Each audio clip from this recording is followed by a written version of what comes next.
Est-ce que ça vous est déjà arrivé d'être, par exemple, je sais pas, moi, en dehors de votre bureau et qu'un un acquéreur, par exemple, vous appelle et vous demande, par exemple, la dernière AG sur tel document, et bah, comme bien sûr vous n'êtes pas chez vous, et bah, vous ne pouvez pas lui envoyer, ou alors il faut appeler un collègue, etc., etc. Donc ce qu'on a fait, c'est que dans Prospeno, on a intégré dans la nouvelle mise à jour un coffre-fort. Et dans ce coffre-fort, vous allez pouvoir mettre tous les documents, que ça soit sur une annonce de vente ou de location, que ça soit sur un immeuble ou que ça soit sur un contact. Vous allez pouvoir mettre tous les documents dans Prospénéo et surtout pouvoir les réutiliser, par exemple, dans un envoi d'email.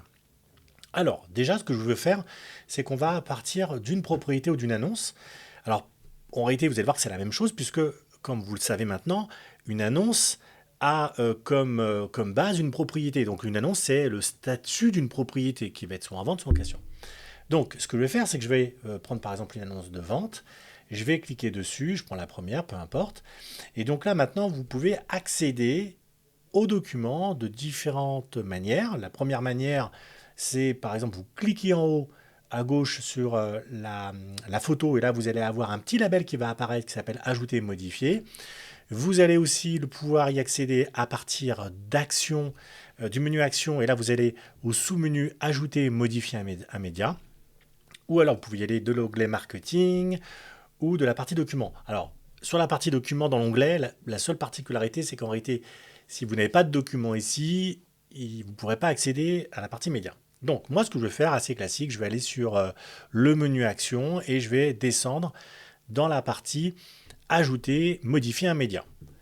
Donc, dans le Media Manager V4, on a repensé complètement euh, plusieurs choses, la gestion des images et des watermarks, la gestion des documents et la gestion des vidéos.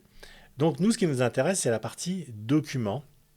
Et ici, par exemple, alors j'ai pas forcément mis d'exemple particulier ici, mais imaginons que dans cette partie-là, je veuille insérer un élément, je sais pas, qui va s'appeler, je vais essayer de retrouver quelque chose qui va nous intéresser. Je vais essayer de mettre un PDF dessus que je retrouve pas, mais c'est pas grave, alors je vais mettre n'importe quoi. Alors je vais faire ici, je vais dupliquer, et imaginons que je souhaite ajouter une AG. Ok, donc là j'ai mon AG, et hop, pourquoi il veut pas me le mettre? On va faire peut-être comme ça. Toc. Bon, c'est pas grave. Parce que j'ai dû le créer plusieurs fois et du coup, il veut pas me le remonter. Donc, je vais essayer de le retrouver ici. Alors, t'es où la G? Ah bah voilà. Ok, la G est ici. Donc, je vais la glisser là, je vais la déposer là. Donc, vous voyez, un petit problème de traduction, on va le corriger. Donc, vous voyez qu'ici, à cette étape-là, j'ai créé un document qui va se mettre en public. La particularité des documents, encore une fois, quand ils sont en public, ils sont visibles par tous les utilisateurs de Prospénéo, hein, de votre groupe. Et quand ils sont privés, bah, ils sont uniquement visibles que par vous. Alors là, dans la démarche ici, il n'y a pas d'intérêt. Laissez-les en public puisque tous vos collaborateurs y auront accès. OK. Une fois que j'ai fait ça, je vais maintenant retourner. Et c'est ça qui va m'intéresser aussi, c'est que une fois que j'ai créé ce document, vous allez voir qu'il va être accessible maintenant à partir de l'onglet Documents. Donc vous voyez, il y a marqué AG. Si je clique dessus, d'ailleurs, je vais pouvoir soit l'ouvrir, soit le modifier. Si je clique sur modifier, bah, je reviens sur mon gestionnaire de médias. Sur le gestionnaire de médias, je fais aussi une petite aparté puisque vous avez deux vues. Vous avez une vue vignette et vous avez une vue sous forme de liste.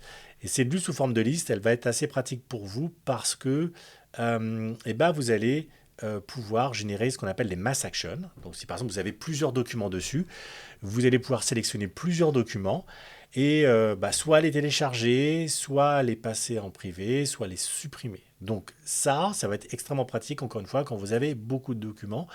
Et vous allez voir qu'on a la même logique d'ailleurs sur les images, puisque sur les images, je peux aussi sélectionner voilà, plusieurs images et pareil, les passer en privé ou les télécharger, etc., etc. Ou les supprimer. Ok.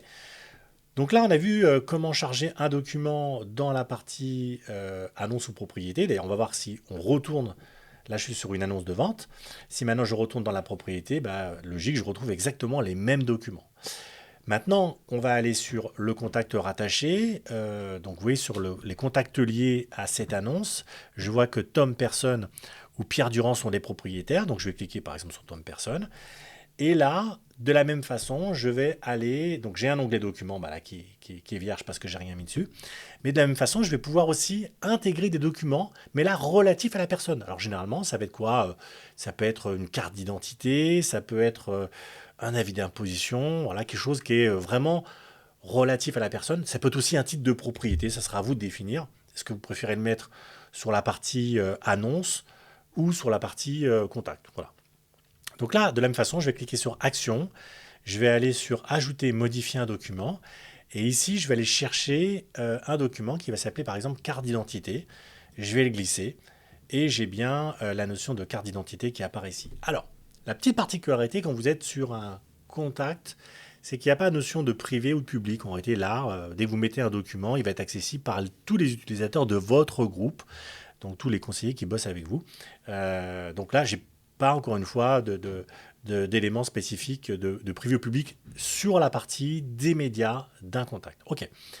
Donc là, ce que j'ai fait, c'est que j'ai bien ajouté mes médias sur, par exemple, ma propriété ou mon annonce. J'ai ajouté tous les éléments que j'ai récupérés d'ailleurs lors de l'estimation. Et ça, ce qui est génial, c'est que je vais pouvoir m'en servir à n'importe quel moment. Si par exemple demain j'ai un contact, un acquéreur qui m'appelle et qui me dit Frédéric, ça serait, est-ce que vous pouvez m'envoyer l'AG parce que je l'ai visité le bien il y a 2 semaines et il m'intéresse. Et du coup, j'aimerais avoir des éléments complémentaires. Et puis, vous, entre-temps, vous êtes parti. En tout cas, vous n'êtes pas à votre bureau. Donc, ce qu'on va faire, c'est qu'on va cliquer sur l'email en haut à droite et on va arriver directement sur la messagerie. Sur la messagerie, je vais faire envoyer un email. Je vais taper le nom de mon prospect. Alors, je vais taper au hasard ce que je vois. Il s'appelle Frédéric, par exemple, Dampon. Et ensuite, ce que je vais faire, donc s'il n'existe pas, vous pouvez le créer à la volée. Alors, si pour X raison, il vous donne un autre email ou que sais-je, vous ne l'avez pas rentré, vous pouvez le créer à la volée. Comme ça, vous pourrez le rentrer automatiquement. Vous allez mettre un sujet. Vous allez mettre un petit texte, bonjour, nanana. Et ensuite, vous allez pouvoir ajouter ce qu'on appelle des pièces jointes. Alors, quand je clique sur les pièces jointes, vous allez avoir une pop-up qui va s'ouvrir. Et vous allez pouvoir faire des recherches sur l'intégralité de votre coffre-fort, c'est-à-dire les documents qui sont rattachés aux propriétés ou annonces, les immeubles, les contacts, où vous pouvez en importer. Moi, aujourd'hui, ce que je vais faire, c'est que, par exemple, ce propriétaire, enfin cet acquéreur, m'a demandé, par exemple, la dernière AG. Alors, je vous invite à éviter de nommer tous vos documents AG, parce que sinon, vous allez avoir AG partout.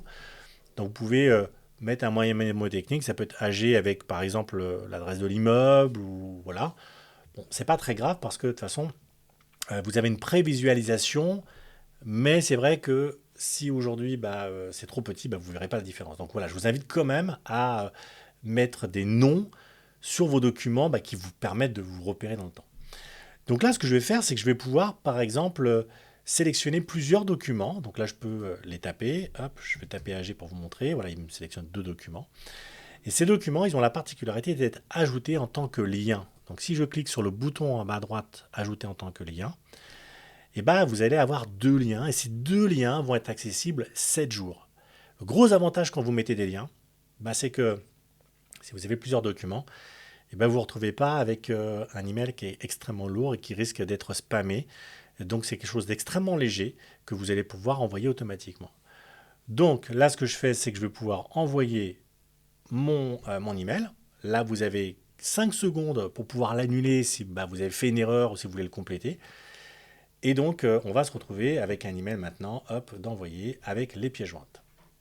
Une fois que ça c'est fait, vous allez voir que tous les documents que vous allez mettre, par exemple, sur une annonce et autres, vous allez pouvoir systématiquement les retrouver, surtout les exploiter.